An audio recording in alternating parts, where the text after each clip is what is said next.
இனிய இதயங்களே, சாண்டி குமாரின் சொந்தங்களே, அனைவருக்கும் அன்பு தமிழ் வணக்கம். நான் உங்கள் சந்தோஷ். இன்னைக்கு என் பார்வையில் நம்ம பார்க்க போற படம் பயாஸ்கோப்.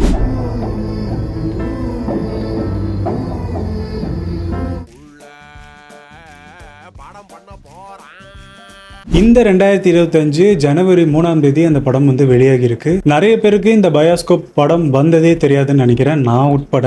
சமீபத்தில் என்னோட நண்பர் தான் ரெஃபர் பண்ணார், இப்படி ஒரு படம் இருக்கு, நல்லா இருக்கு பாருன்ட்டு. பயாஸ்கோப் இந்த படத்துடைய இயக்குனர் சங்கிகிரி ராஜ்குமார். நான் திருச்செங்கோடு, அவரு நம்ம பக்கத்து ஊர் தான், சங்கிகிரி, சேலம் மாவட்டம். அவரே எழுதி இயக்கி நடிச்சு ஒளிப்பதிவு தயாரிச்சு எல்லாமே பண்ணியிருக்காரு. எனக்கு பர்சனலா ஒரு கனெக்டும் அதனால ஏற்பட்டுச்சுன்னு சொல்லலாம். இந்த பயாஸ்கோப் படத்துடைய கதை என்ன? ஒரு சாமானிய இளைஞன், சங்கிகிரிங்கிற ஒரு ஊர்ல ஒரு கிராமத்துல இருக்கிற ஒரு சாமானியன் இளைஞன் ஒரு சினிமா பண்ணணும்னு ஆசைப்படுறா. அப்படி அந்த கதையை கொண்டு போய் தயாரிப்பாளர்கிட்ட சொல்றாரு. எல்லா தயாரிப்பாளர்களும் ரிஜெக்ஷன் தான் பண்றாங்க, இது வேண்டாம், நல்லா இல்ல, பிடிக்கல அப்படிங்கிறாங்க. ஒரு கட்டத்துல அவர் யோசிக்கிறாரு, ஏன் நம்ம தாத்தா பாட்டிங்களை வச்சு எடுக்கக்கூடாது, நம்மளே நடிக்க கூடாது, நம்ம சொந்தக்காரங்களை வச்சு இது பண்ணக்கூடாது, நம்ம ஊர் மக்களே நடிக்க வைக்க கூடாது, நம்ம கிட்ட இருக்கிறத வச்சு ஒரு சினிமா பண்ணா எப்படி இருக்குங்கிற ஒரு அட்வென்ச்சரான ஒரு காமெடி ஒரு திரைப்படம் சங்கிகிரி ராஜ்குமார். திரைப்படம் பார்க்கணும்னு உள்ள போகும்போது எனக்கே இது எதுக்கு பார்க்கணும் என்ன அப்படின்ட்டு தான் உள்ள போனேன். ஆனா போக ஆரம்பிக்கும் போது அவருடைய நடிப்பு பிரமாதமா நம்மளை இழுக்க ஆரம்பிச்சது படத்துக்குள்ள.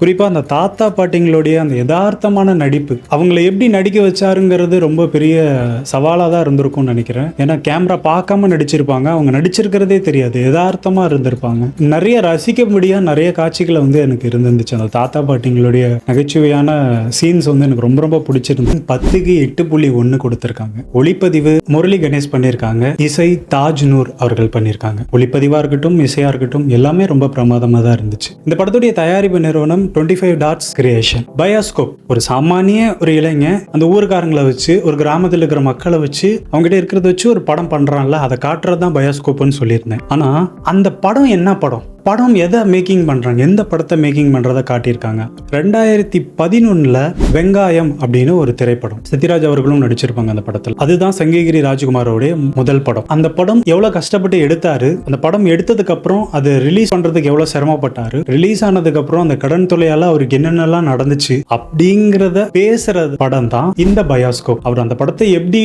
உருவாக்குனாருங்கிறத சொல்ற படம் தான் இந்த பயாஸ்கோப். சன் நெக்ஸ்ட்ல அந்த படம் வெங்காயம் அவைலபிளா இருக்கு, போய் பாருங்க. இந்த பயாஸ்கோப் திரைப்படம் ஆஹா அவைலபிளா இருக்கு. இந்த மூட நம்பிக்கையில பத்தி, இந்த பொய்யான ஜோசிகாரர்களை பத்தி, அவர்களால எத்தனை பேர் இறந்து போறாங்க, இந்த மூட நம்பிக்கையால இந்த நரபலி விஷயங்கள், இதை பத்தி எல்லாத்தையுமே அந்த படத்துல பேசியிருக்காரு.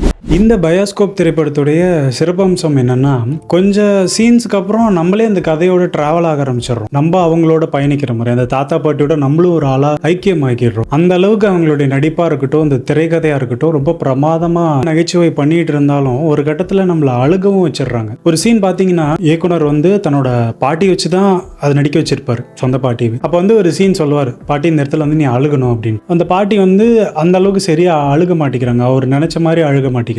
அவனோட பையன் இறந்து போயிருக்காருல்ல, அந்த இறந்து போன பையனை நினைச்சுக்க பாட்டி சொல்லிட்டு போய் எல்லாம் இது பண்ணிடுறாங்க. ஒரு நைட் டைம் எல்லாம் ரெடி பண்ணி ஆக்ஷன் கேமரா ஆரம்பிக்கிறாங்க. பாட்டி அழுக ஆரம்பிக்குது, தன்னோட பையனை நினைச்சு அழுக ஆரம்பிக்குது. இவருக்கு ஷார்ட் ஓகேவா இருக்கு, உடனே சொல்றாரு, போதும் பாட்டி நிறுத்திக்கலாம் அப்படிங்கிறாரு. அந்த பாட்டி ஒன்னும் ப்ரொஃபஷனல் ஆர்டிஸ்ட் கிடையாது இல்ல, அவங்க பேரனுக்காக நடிக்க வந்திருக்காங்க, அவ்வளவுதான், நடிகர்கள் கிடையாது இல்ல. நிஜமாலுமே அவங்க பையனை நினைச்சு அவங்க அழுக ஆரம்பிப்பாங்க, ஏன்னா பையன் திரும்பி வரப்போறது இல்ல, அதை நினைச்சு அழுக ஆரம்பிப்பாங்க. அந்த நொடி நம்ம எல்லாரையுமே அழுக வச்சிடறாங்க. ஒரு அந்த ஃப்ரேம்ல ஒரு இது காட்டியிருப்பாங்க, இயக்குனர் பிரமாதமா அதை பண்ணியிருப்பாரு. அந்த ஷூட்டிங் பண்ணிட்டு இருக்கிற அந்த கேமராவே ஒரு கட்டத்துல அழுகிற மாதிரி இருக்கும், அப்படியே அந்த கேமரா அப்படியே டவுன் ஆகுற மாதிரி இருக்கும். என்ன ஃப்ரேம், ஓவராலா எல்லாருக்குமே பிடிச்ச ஒரு படமா இருக்கும். இந்த மூடநம்பிக்கையை பத்தி பேசுற படமாகவும், ஒரு சாமானிய சினிமா கனவோடு இருக்கிற இளைஞர்கள் இருக்கிறத வச்சு எப்படி மேலே வருதுங்கிறத காட்டுறது ஒரு விஷயமாகவும் இருக்கும்.